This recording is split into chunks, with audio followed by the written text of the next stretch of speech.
Looking at what exactly we are going to face from the environment, climate change, Maharashtra state government well in advance, probably maybe I feel more than 7-8 years before they started POKRA. These projects are basically resiliency in agriculture. Basically, the entire states have been done through a very phenomenal process where the vulnerability analysis is done. Like for example, I would say Nandurbar and Gadchiroli being the most vulnerable districts. Because any change, suppose there is no rain or if it is like a total cloud burst, the population is so fragile. So there will be large impact on the livelihood and the life of the people. The state has done, of course, with the World Bank assistance, they have done a phenomenally analysis of vulnerable analysis. So how to take the agriculture again? See, predominantly, though we say we are like moving towards services-based economy and also manufacturing-based economy. Still, I would say roughly half of the population again dependent on the agriculture, but where only 20% of the 1/5 of the income comes from. So agriculture needs to be made very resilient. So we need disruptive technologies.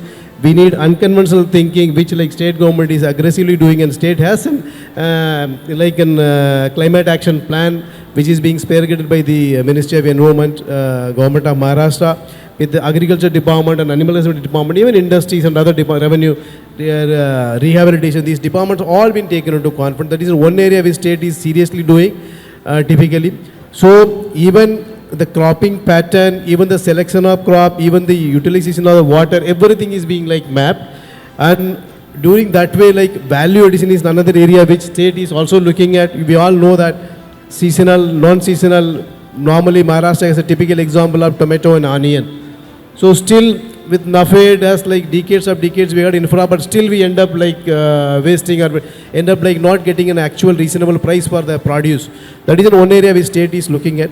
Secondly, for a renewable match, now if you look at state as a whole, the installed capacity, if you say the renewable, typically I say go for a solar, it's like roughly around 8%. The solar 8%, it means divided by 4 or divided by 5. Actual generation in the terms of million units, it has only a capacity utilization factor they call, it's like roughly 21%. So if I install like 100 megawatt of solar plant, I'll get whatever power which I'll be getting from conventional as a 20 megawatt. So that way, even the approach like looking at only the installed capacity for a renewable doesn't make any sense. So we should go for like a generational capacity. So like we need to like think very big. So take an example of MAHAGENCO, MSPGCL, we are roughly around 13 gigawatt, like 13.5 gigawatt total power. Out of that 10,000 is thermal, 2,500 is hydro, and roughly around close to around 400 is our solar. And we are not into, it's very, very peanuts. So MAHAGENCO has come up with a vision document for another like 7 years. By 2030, we will be adding minimum 8,000 megawatt of renewable, which includes solar, which includes wind.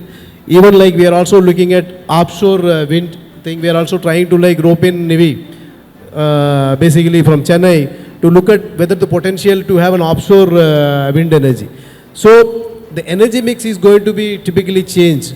So we will add, maybe we will be adding another like 1320 megawatt in conventional form. So roughly that comes to around, I would say 13,000 like 12,000 megawatt. Out of that, in another 6 to 7 years, we will be retiring 2,000 megawatt. All the old vintage units will be retiring in 6 to 7,000. So roughly we will end up with like 10,000 of thermal, but we will be having 8,000 of renewable. Where like we are also looking at pump storage, because battery has a limitations. Battery has a limitations, and very, very like it's like I would say the disposal issues. There are a lot of things, you know, lithium ion based batteries. There are only one company which is like doing something on non-lithium based company. Again, there are some policy changes in United States of America, where like some of the companies were supposed to come to like start here, but there are a lot of like legacy, like lot of incentives are given, like these companies are also looking at second thought whether to come here. So in that way, like state has an anchor role to play, typically union government has an anchor role to play. So pump storage is an area with Maharashtra has a potential of close to around 40 gigawatt. The survey has been done by WRD. There are a lot of companies have signed an MOU to develop a PSP. Typically the load centers, like Pune. Pune is a load center but doesn't have any thermal plant. So in the night, and we will have only, we'll have the transmission corridor from like Talegaon to Kargar. So that also needs to be strengthened to bring in lot of power to like Mumbai, because Mumbai is also growing at very, very high speed. The moment if it gets choked up, even for Koina power, we will route it through Konkan. So a lot of like wastages, like transmission loss is going to happen. So that way, state, again like with Abhijit was mentioning, state has a limitation to like of course to fund. So 8,000 is also a big number. So we are going with like good mix of like 40% renewable and 60% conventional. That is in one area we are looking at. Secondly, we also been allotted a coal block, like a coal mine in Garhi Palma in Chhattisgarh. So where our like peak rated capacity will say roughly around 22 million tons an annum. So we only need around what, close to around 10 to 11 million. So we are also looking at whether we should be going for a gasification and downward petrochemical industry instead of like capturing, I think carbon capture and hydrocarbon capture. I think least efficient way is like burning it. Least efficient way of like getting anything from like hydrocarbons, so burning it, or maybe in the induction of oxygen.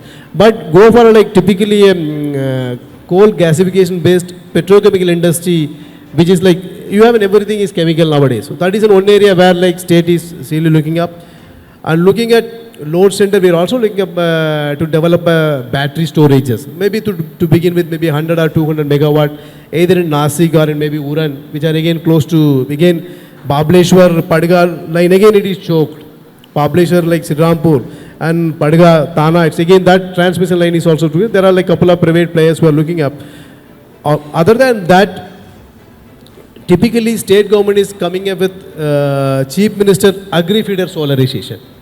So Chief Minister's Agri-Feeder Solarization aims to solarize all the agricultural feeders, predominantly 11 and 22 kV, and even we requested that we will also go up to 33 kV substations.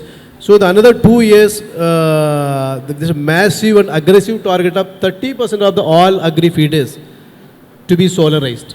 So 30% of the all agri feeders are to be solarized, roughly quite a big number. So state is looking at setting up around decentralized solar power generation, decentralized distribution of solar power for close to around 7,000 megawatt. It will take another 4 to 5 years. If that is the case, the T&D technical and commercial losses also will come down. Then, as you rightly said, power is a major input and major ingredient, major input, major raw material for most of the industries. So you can also phenomenally you can reduce the power cost in that way. That way it's like a totally comprehensively state is looking at to get into renewable state as a whole, and also from the various private players.